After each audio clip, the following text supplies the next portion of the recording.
पता करिए खानदानी है खानदानी।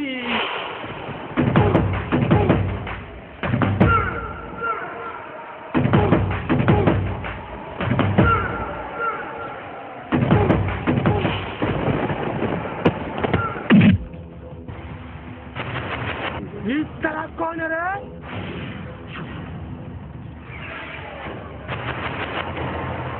फिल्मी स्टाइल में हीरो मार के एंट्री कैलक।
नैना हो नैना लुट ली हलुचैना अपना नैना से कई दी हलुआ हमरा हो गई तो रस प्यार हो।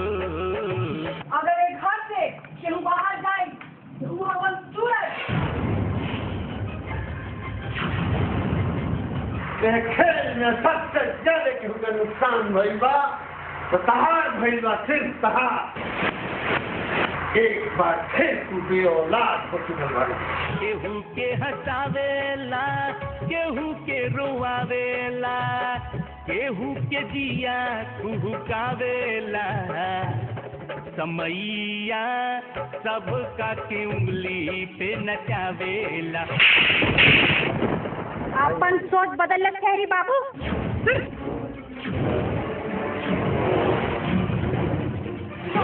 हमें दर्दिया हरदिया पिछरे नाना दी रतिया में सैया कबूतर मन खिचरे नाना दी कोमरिया हमें दर्दिया बा।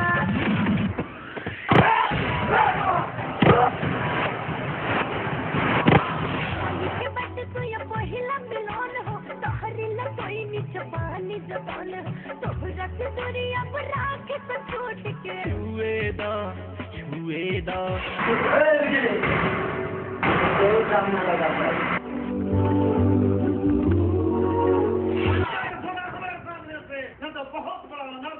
पहले से ओरिजिनल तो सर्टिफिकेट रख ले बानी बाकी नाम जाना तनिया कि बिजलिया के इंजेक्शन दे दे मैं अपन दीदी दूर दे बारे। तोहरा प्यार में भई नी दीवाना जमाना हमके पागल कहेला। हमरा बाप के खिलाफ जाके गवाही पूरा जवार में केहू के औकात नहीं है जो हमरा बाप के खिलाफ जाके गवाही दे।